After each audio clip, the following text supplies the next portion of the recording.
Ladies and gentlemen, welcome to the channel.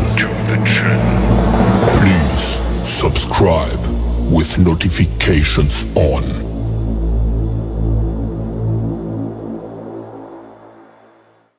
दोस्तों, बहुत बहुत स्वागत है आपका मेरे चैनल किससे कल आज और कल में। मैं शिवांशी आपका स्वागत करती हूँ।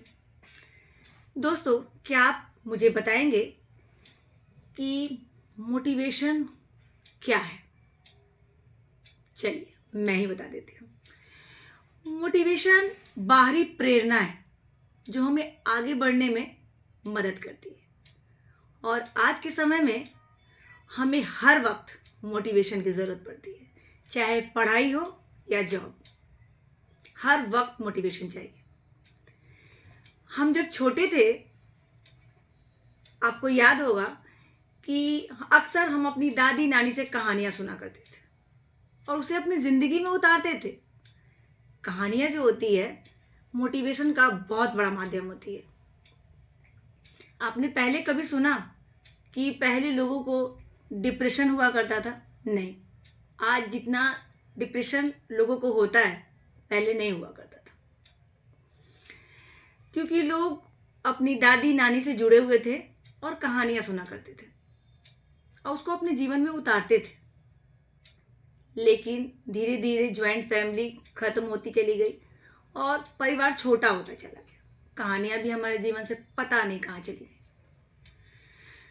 तो मैं शिवांशी प्रतिदिन आप सभी को कहानी के माध्यम से मोटिवेशन देने की कोशिश करूंगी। तो नया दिन है, नई बात करेंगे। कल थक के सोए थे, आज फिर नई शुरुआत करेंगे। तो चलिए एक कहानी के माध्यम से हम अपने जीवन को समझते हैं। तो ये कहानी है एक ऐसे खेत के मालिक की जिसका खेत पहाड़ पे था, और उसकी परेशानी का कारण था कि वहाँ अक्सर हवाएं चला करती थी। वहाँ पे उसने मजदूर रखा था।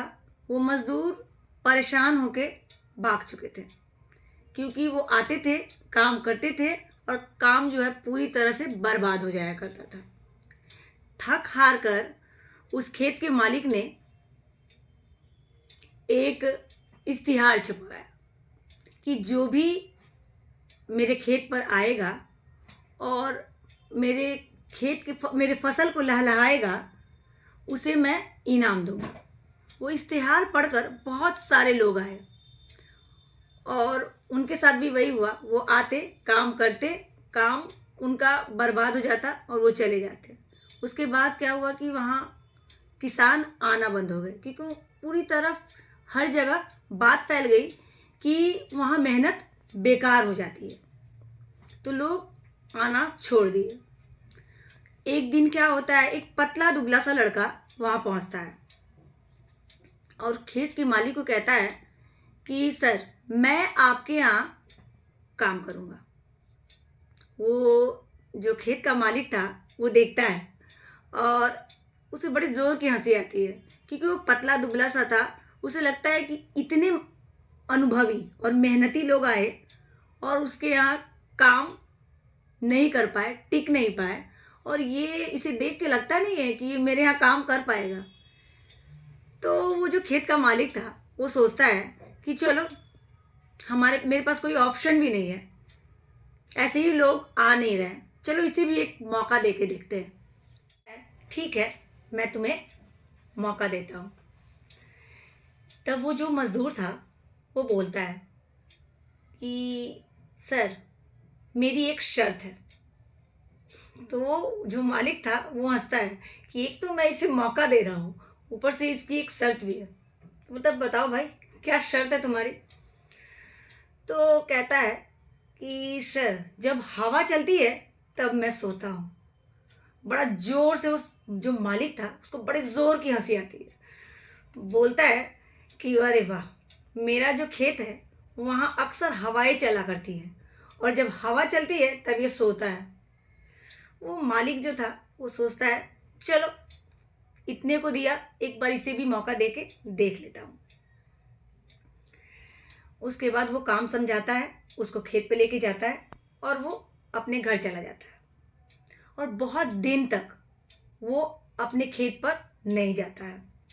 एक दिन वो अपने घर पर ऐसे ही लेटा रहता है, तो मौसम देख के उसको लगता है कि बहुत तेज हवा चलने वाली है। वो भागता दौड़ता हुआ मजदूर के घर पे आता है और दरवाज़ा को जोर जोर से ठकठकाता है। वो मजदूर था, वो अंदर से आवाज़ लगाता है, बोलता है कौन है। बोलता है जल्दी चलो। मालिक जो था वो बोलता है जल्दी चलो, बहुत तेज़ हवा चलने वाली है, मुझे ऐसा लग रहा है और हमें बहुत सारी तैयारी करनी होगी। तो अंदर से जो मजदूर है वो कहता है कि मैंने आपको पहले ही कह दिया था कि जब हवा चलती है तब मैं सोता हूँ। ये जो मालिक था बोलता है अरे पागल मत बनो, अभी मजाक का वक्त नहीं है, जल्दी उठो और जल्दी चलो। तो बोलता है कि मैंने आपको पहले ही बताया हवा चलती है तब मैं सोता हूँ। जो मालिक था उसे बड़े जोर का गुस्सा आता है, उसे ऐसा लगता है कि अगर ये सामने हो तो पता नहीं वो क्या कर देगा। वो बोलता है चलो छोड़ो, इससे कल बात करते हैं। वो भागता दौड़ता अपने खेत पे पहुंचता है। जब वहां पहुंचता है तो वहां का नज़ारा ही कुछ और होता है। वो देखता है कि उसकी फसल की जितनी गांठें हैं वो सब कस के बंधी हुई हैं, उस पर नेट डाला हुआ है। उसकी जो भी भेड़ बकरियां जो भी थी वो बाड़े में बंद थी। तब उसे उसकी बात याद आती है कि उसने क्यों कहा था कि जब हवा चलती है तब वो सोता है। ये कहानी छोटी सी है पर हमें सिखाती है कि अगर हम शुरू से मेहनत करते रहेंगे, पढ़ाई में शुरू से मेहनत करते रहेंगे, तो हमें एग्ज़ाम के एक दिन पहले रट्टा मारने की ज़रूरत नहीं पड़ेगी। अगर हम शुरू से पैसा इकट्ठा करते रहेंगे तो कोरोना जैसे समय में हमें किसी के आगे हाथ नहीं फैलाना पड़ेगा। अगर हम शुरू से सही तरीके से पढ़ाई करेंगे तो हमें ग्रेजुएशन करते ही नौकरी मिल जाएगी। मेहनत बताती है कि परिणाम कैसा होगा, वरना परिणाम तो बता ही देगा कि मेहनत कैसी है। ये कहानी आपको कैसी लगी कमेंट करके बताइएगा ज़रूर। मैं शिवांशी एक नई कहानी के साथ फिर हाजिर होंगी। Thank you for watching my video. Like comment share करना मत भूलिए। Thank you so much.